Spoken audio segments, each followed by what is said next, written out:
मथुरा की एक सुखिया नाम की मालिन गोकुल में साग भाजी तथा फल फूल बेचने के लिए आया करती थी। वह गोकुल में गोपियों के घर पुष्प तुलसी इत्यादि देने जाती तो वहां गोपियों से कन्हैया की बातें सुनती थी।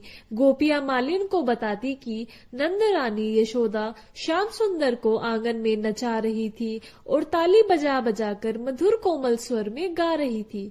कन्हैया के चरणों के नुपुर बज रहे थे तथा कमर में किंकणी शब्द कर रही थी। नन्ही नन्ही एड़ियों में इतनी ललीमा थी कि पका हुआ फल भी उसकी समानता नहीं कर सकता। कन्हैया जब यशोदा जी का गाना सुनते हैं तो वह स्वयं भी गाने लगते हैं और माता को ताली बजाते देखकर स्वयं भी ताली बजाने लगते हैं। नाचते समय कन्हैया के गले में पहना हुआ अत्यंत सुंदर बगनखा इस प्रकार झूल रहा था मानो बादलों के बीच द्वितीय का चंद्रमा प्रकाश फैला रहा हो। कन्हैया के माथे पर काली काली घुंघराली लटे लटक रही थी और ललाट पर लटकन ऐसे लटक रहा था मानो चंद्रमा के बीच तारे हो। गले में कंठुला और मुख में सुंदर दांत शोभा दे रहे थे और दोनों आंखों के बीच नसिका तो ऐसे लग रही थी मानो दो खंजन पक्षियों के बीच तोता बैठा हो। यशोदा जी अपने पुत्र की सुंदरता पर निहाल होकर उन्हें नचा रही थी। गोपी कहती है, कन्हैया के उस समय की शोभा मेरे मन से हटती ही नहीं है। मालिन को कृष्ण कथा सुनने का व्यासन सा हो गया था। जब तक वह गोपियों से कन्हैया की बातें न सुनती उसे अच्छा न लगता। लाला ने आज ऐसा किया, लाला ने आज वैसा किया, सुनते सुनते उसके हृदय में कृष्ण प्रेम अंकुरित होता है और उसे कन्हैया के दर्शन की भावना होने लगती है। कृष्ण नाम में कुछ अद्भुत आकर्षण है। जिसके कान में यह समा जाता है वह दूसरा कुछ नहीं सुनना चाहता। कृष्ण नाम से उस पर मोहिनी डाली और मालिन उस पर न्यौछावर हो गई। गोपियों ने कन्हैया की रूप मधुर सुनाकर वह नन्हे से कन्हैया की सावरी सलोनी सूरत पर आसक्त हो गई थी और उसी दिन से उसकी गति बदल गई। श्याम सुंदर की मनमोहिनी छवि सदैव उनके मन में बसी रहती। वह भावों के पुष्प चढ़ाकर उनकी पूजा अर्चना करती रहती। मालिन नंद भवन के द्वार पर खड़ी रहती, सोचती है कि कन्हैया बाहर निकलेंगे तो मैं उसे देखूंगी। मालिन को कन्हैया के दर्शनों की तीव्र लालसा है, पर उनके मन में अभी सांसारिक वासनाएं भी है। जब तक मनुष्य के मन में संसार रहता है तब तक वह भगवान के दर्शन के योग्य नहीं होता है। मालिन जब जब नंद भवन में कन्हैया के दर्शन करने आती, कन्हैया अंदर ही बैठा रहता, वह बाहर निकलता ही नहीं। कई दिनों तक ऐसा ही होता रहा। मालिन कन्हैया की प्रतीक्षा करती रहती।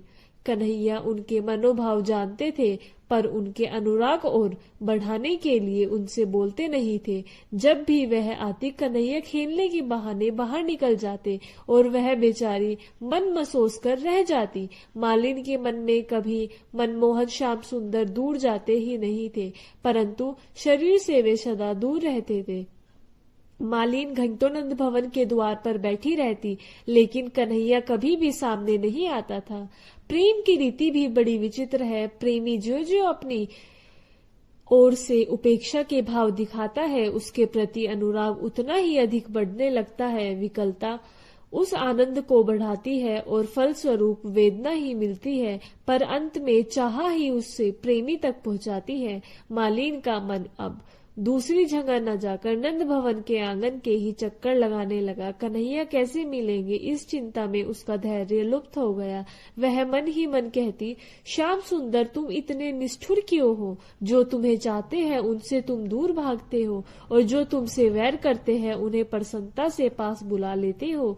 तुम्हारी इस प्रखरता का असली रहस्य क्या है, इसे कौन जान सकता है? हृदय से निकली हुई सच्ची प्रार्थना में अगाध शक्ति होती है। फिर यहाँ तो मालिन ने जिनके प्रति प्रार्थना की है वे मनुष्य के जन्म जन्मांतर में परम हितैषी, अनंत करुणा, दया, क्षमा और कृपा से संपन्न परम पिता परमात्मा है। तब भला उन पर इस प्रार्थना का प्रभाव क्यों न पड़ता? वे तो ऐसी सच्ची प्रार्थना की राह ही देखते रहते हैं। एक दिन मालिन ने गोपियों से कहा, अरे गोपियों, तुम तो कहती हो कन्हैया प्रेममय है और मुझे उनके दर्शन नहीं होते। मुझे कन्हैया के दर्शन हो ऐसा कोई उपाय बतलाइए। गोपियों ने मलिन से कहा, मालिन तुम्हें कोई नियम लेना पड़ेगा। मालिन ने कहा, मैं बहुत गरीब हूँ, ऐसा नियम बताइएगा जो मैं रख सकूं। गोपियों ने कहा, मालिन तुम कन्हैया के दर्शन के लिए नंद बाबा के द्वार पर खड़ी रहती हो, इसके बजाय तुम आज से नंद भवन की 108 प्रदक्षिणा का नियम ले लो। प्रदक्षिणा करते करते तुम कन्हैया से प्रार्थना करना कि मुझे आपके दर्शन करने हैं। मालिन हर रोज नियम से नंद बाबा के महल की 108 प्रदक्षिणा करती थी। प्रदक्षिणा करते हुए कन्हैया को मनाती है, नंद कुमार बाहर आइए, मुझे दर्शन दीजिए। धीरे धीरे उनका मन शुद्ध हो रहा था। श्री कृष्ण दर्शन के लिए उनके प्राण तड़प रहे हैं। वैसे तो मालिन फल सब्जी इत्यादि बेचकर मथुरा चली जाती, किंतु उनका मन गोकुल में नंद भवन में ही रह जाता। प्रातःकाल उठते ही वह अपने मन की खोज में फिर गोकुल आती और मनमोहन के साथ अपने मन की क्रीड़ा करते देखकर वह अपने आप को भूल ही जाती। उनका मन कन्हैया को स्पर्श करने के लिए सदैव व्याकुल रहता। जब कन्हैया को देखने छूने की मालिन की चाह अपनी प्रकृष्टा को पहुंच गई और उसे संसार में कन्हैया के सिवाय कुछ भी नहीं दिखने लगा, तब फिर कन्हैया के मिलन में क्या देर थी। अगर चाह असली हो तो कन्हैया तो चाहने वालों से दौड़कर लिपटने आते हैं। अब मालिन की चाह में किसी प्रकार का आवरण नहीं रहा, उनकी चाह कृष्णमय हो गई। आज मालिन ने निश्चय किया कि कन्हैया के दर्शन के बिना वह पानी भी नहीं पिएंगी।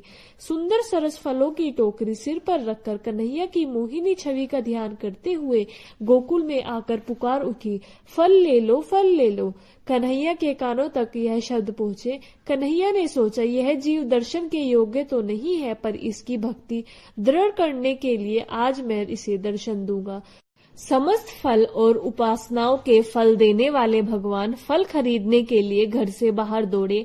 छोटे से कन्हैया है, बहुत सुंदर दिखाई दे रहे हैं। यशोदा माता ने पीताम्बरी पहनाई हुई है, सुवर्ण की करधनी और बाजूबंद पहनाई है, कानों में कुंडल है, नाक में मोती लटक रहा है, माथे पर गोरोचरण का तिलक है, वे रेशमी सी काली अलकावली बिखरी हुई है, मोर मुकुट धारण किए है, हाथ में छोटी सी बांसुरी है, आंखों में प्रेम भरा है, चरणों में नुपुर पहनाई है, छम छम करके दौड़े आ रहे हैं। अपने लाल लाल हाथों की छोटी सी अंजलि में अनाज लेकर वे जल्दी जल्दी हाफते हुए मालिन की ओर दौड़ पड़े। उनकी कोमल अंजलि की संधियों में काफी अनाज तो रास्ते में ही बिखर गया और जो थोड़ा सा अंजलि में रह गया था वह कन्हैया ने मालिन की टोकरी में डाल दिया। कन्हैया उस मालिन से फल लेने को आधीर थे। मालिन का मन भी कन्हैया को अपनी ओर आते देखकर कृष्ण प्रेम से ओतप्रोत हो रहा था। चिरकाल की साध पूरी होते देखकर मालिन अपने आप को भूल गई।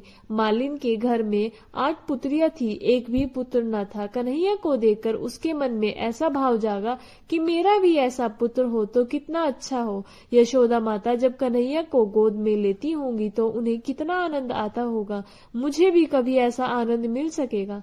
मालिन के हृदय में प्रेम है कि कन्हैया मेरी गोदी में आ जाए और वह सोचती है कि मैं ऐसा कैसे कहूँ कि तुम मेरी गोदी में आ जाओ। श्री कृष्ण तो अंतर्यामी है, वे मालिन के हृदय के भाव जान गए और सुखिया मालिन की गोद में जाकर बैठ गए।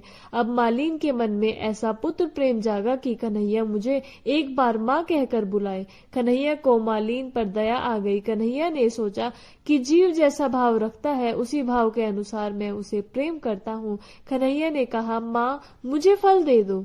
माँ सुनकर मालिन को अतिशय आनंद हुआ। वह सोच रही है कि लाला को क्या दूं। मालिन का मन कन्हैया पर न्योछावर हो जाता है। कन्हैया के परम दुर्लभ कोमल कर कमलों के स्पर्श का सुख प्राप्त करने को अधीर फल बेचने वाली सुखिया मालिन ने उनके दोनों हाथ फल से भर दिए। कन्हैया के हाथ में फल आते ही वह दौड़कर अंदर चले जाते हैं। साथ ही मालिन का मन भी चोरी करके ले गए हैं। वह तो पागल सी हो गई और बैठे बैठे ही स्वप्न देखने लगी कि कन्हैया मेरी गोदी में ही बैठे हैं। उस समय मालिन के मन की दशा का वर्णन कौन कर सकता है। कन्हैया के लिए उसने अपना सर्वस्व समर्पित कर दिया। अब मालिन की घर जाने की भी इच्छा नहीं है, पर घर तो उसे जाना ही था। उसने टोकरी सिर पर रख ली और कन्हैया का स्मरण करते करते घर पहुंच गई। घर जाकर देखा कि संपूर्ण अभिलाषाओं से पूर्ण करने वाले भगवान श्री कृष्ण ने प्रेम के अमूल्य रत्नों हीरो मोतियों से उनकी खाली टोकरी भर दी और अनाज हीरे मोतियों में परिवर्तित हो गए।